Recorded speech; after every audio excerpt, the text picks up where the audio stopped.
Hola, buenos días a todos. Mi nombre es Alejandro Claudio Oliva, soy residente de primer año de dermatología en el Hospital Universitario Puerta del Mar en Cádiz. Estamos a 24 de octubre de 2022 y hace un día magnífico para hablar de recogida y transporte de muestras microbiológicas de interés en dermatología. ¿Por qué decidimos realizar una revisión de este temita? Pues bien, partiendo de la base que el diagnóstico microbiológico que el laboratorio nos pueda aportar depende en gran medida de la calidad de la muestra que nosotros le ofrezcamos.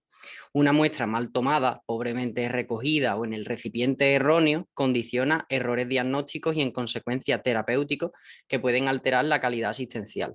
Por eso el objetivo de esta sesión es poner un poco al día en cuanto a esa recogida, transporte y conservación de las muestras microbiológicas, evitando errores en el proceso.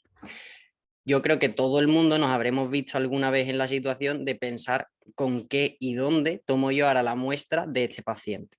Pues bien, espero que una vez termine esta sesión seamos capaces de responder con fundamentos a esta pregunta, ¿vale?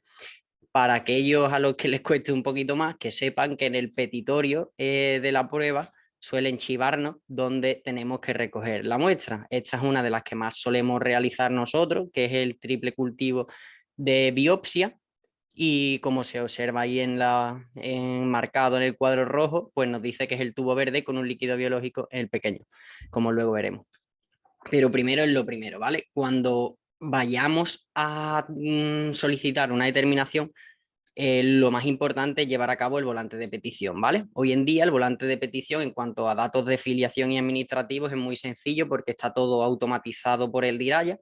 Pero en cuanto a datos clínicos y datos de la muestra, hablando con el laboratorio de micro, muchas veces echan en falta que en ese apartado de datos de interés analítico incluyamos algo en relación a la clínica y la muestra que enviamos, porque les puede ayudar mucho a lo que es el procesamiento y la interpretación de los resultados que ellos vayan viendo en el laboratorio.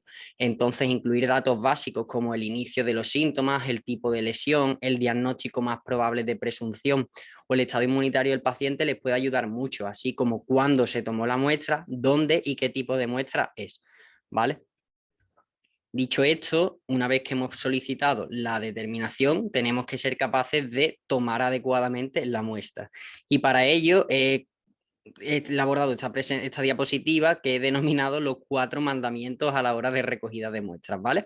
Lo más importante es tomar la muestra de la totalidad de la lesión, siempre en máximas condiciones de asepsia posible, evitando la contaminación por gérmenes exógenos y solo usando antisépticos como es coherente para los cultivos micológicos. En general me comentan que utilicemos el alcohol 70 grados antes de la recogida de aquellos cultivos para hongos, ¿vale? Porque elimina las bacterias sin afectar a este tipo de microorganismos. Hay que tomar cantidades suficientes y representativas. Es preferible siempre enviar directamente el tejido sospechoso o la muestra fresca, por ejemplo, un líquido purulento mediante aspiración directa, frente a las muestras que se obtienen con hisopos o con torundas de algodón, aunque estas también tienen su evidencia y también son muy útiles. Y por último, como cuarto mandamiento, hay que tomar las muestras antes de instaurar el antibiótico y si no es posible, pues se hace antes de la segunda dosis, de la siguiente dosis o tras 48 horas de la retirada del mismo. ¿Qué buscamos con esto? Pues que toda muestra que enviemos no se contamine, impida la proliferación excesiva de la flora bacteriana a la par que permita que los patógenos permanezcan viables y siempre que esté debidamente identificada.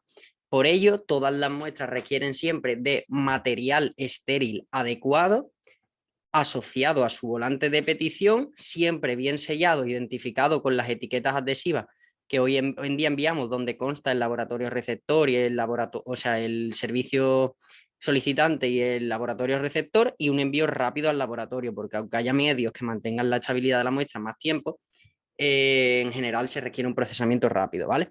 Y ya pasamos a la parte que más importa, que son los medios de recogida. Se dividen en 2 grandes grupos, ¿vale? Aquellos con medio de preservación o aquellos sin medio de preservación, ¿vale? Con medio pueden ser además gelosa o líquido. Ahora iremos hablando características particulares de cada uno de ellos. Pero lo más importante y como idea general que hay que llevarse de esta sesión es saber que aquellas con medio de preservación llevan un medio de cultivo, entonces mantienen viable la cepa de microorganismos permitiendo su estabilidad sin alterar su composición y su concentración, lo que va a permitir un procesamiento con demora, en general hasta 24 horas después sin alterar los resultados. mientras que aquellas muestras que enviamos sin medios de preservación normalmente requieren un procesamiento rápido, sin demora. Y por otro lado, que aquellas que tienen un medio de preservación, como mantienen viables los microorganismos en el tiempo, facilitan el procesamiento en el laboratorio y posibilitan que con una única muestra se lleven a cabo varias determinaciones, lo que quiere decir que sobre todo en el medio líquido, si enviamos por ejemplo una muestra de una úlcera, pueden llevar a cabo una PCR y una vez que la PCR sea positiva a un microorganismo, con esa misma muestra que mantienen ellos conservada en el laboratorio, llevar a cabo otras determinaciones, por ejemplo, cultivarla y llevar a cabo un antibiograma que nos diga con qué antibiótico deberíamos tratar el germen que está causando esa úlcera, ¿vale? Mientras que aquellos sin medio de preservación, como no mantienen viables los microorganismos y terminan por destruirse, dificultan el procesamiento porque debe ser rápido y hace difícil que con una única muestra se lleven a cabo varios análisis porque no hay una solución de la cual extraer submuestras para llevar a cabo la determinación con esa única muestra. Por lo tanto, suelen exigir enviar varios ejemplares de la misma lesión al laboratorio para llevar a cabo varias determinaciones. Esa idea es muy clave, ¿vale? Entonces, el medio de preservación líquido tenemos estos dos ejemplos nosotros, el del tapón rosa y el de tapón naranja. Lo único que se diferencian es en el escobillón, ¿vale? El tapón rosa es para el exudado vaginal o endocervical, por eso es mayor de grosor, y el tapón naranja pues tiene una torunda con un más fino para el exudado uretral, ¿vale? Como se lee en su etiquetado, pone for Universal Specimen Processing, entonces sirve para el procesamiento universal de cualquier germen, sea bacteria, sea hongo o sea virus. Por lo tanto, el líquido AMIS es el ideal, es nuestro mejor amigo para tomar cualquier muestra biológica, ¿vale? Yo para acordarme pensaré que AMI en francés es amigo, entonces ese va a ser mi amigo a la hora de recoger las muestras. Sirve tanto para cultivar como para PCR y técnica de diagnóstico molecular, como para la extensión directa en un porta para microscopía, porque como digo, tiene una solución donde el microorganismo va a permanecer estable mucho tiempo y pueden llevarse a cabo una muestra y si necesitamos ampliar otra determinación, no necesitamos enviar una nueva muestra porque ya está conservada en el laboratorio y pueden realizarla.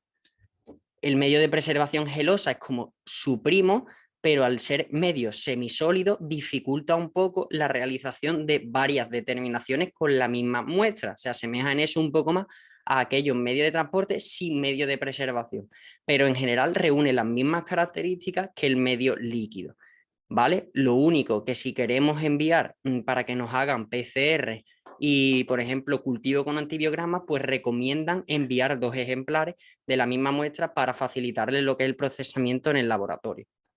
Otro medio de preservación líquido es el que lleva inactivantes. Pueden ser inactivantes para virus y bacterias u otros solo para bacterias, ¿vale?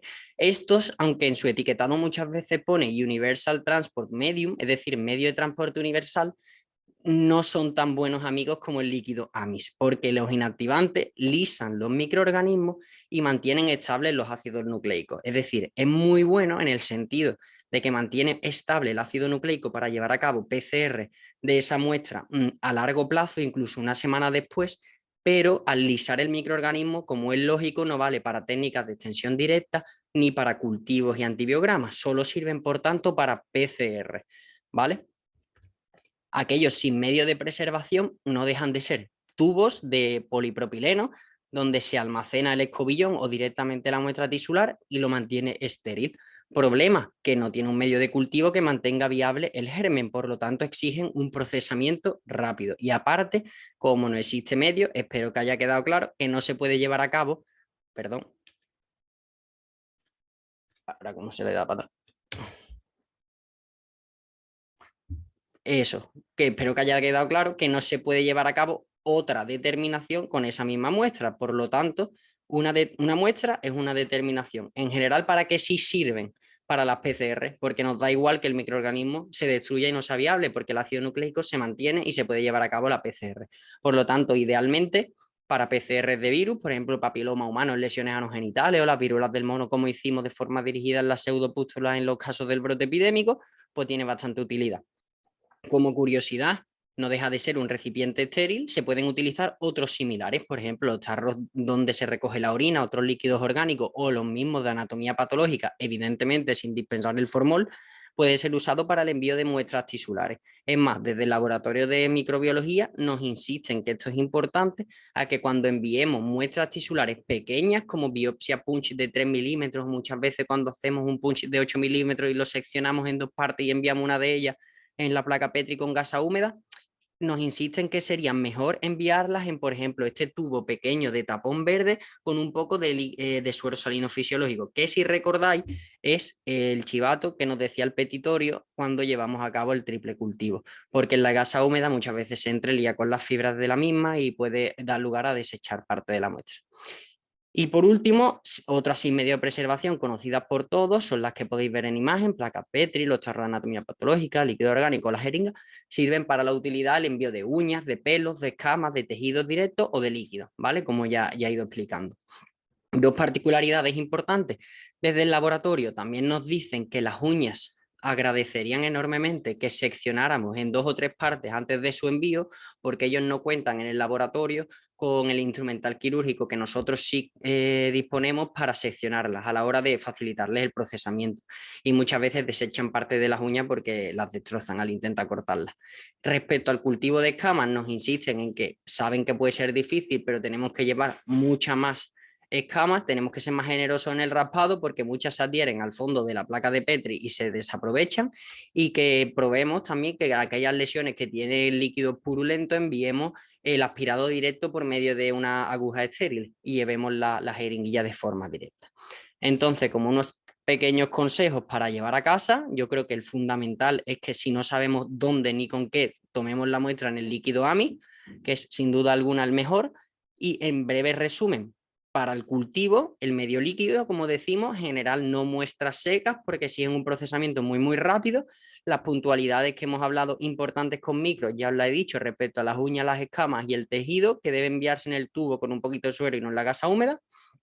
Para PCR, que vale cualquier medio, aunque las muestras secas solo permiten una determinación, como espero que haya quedado claro, y que la visualización al microscopio pues sería también mejor el medio líquido, que es gelosa, y no valdría la muestra seca salvo un procesamiento rápido, ¿vale?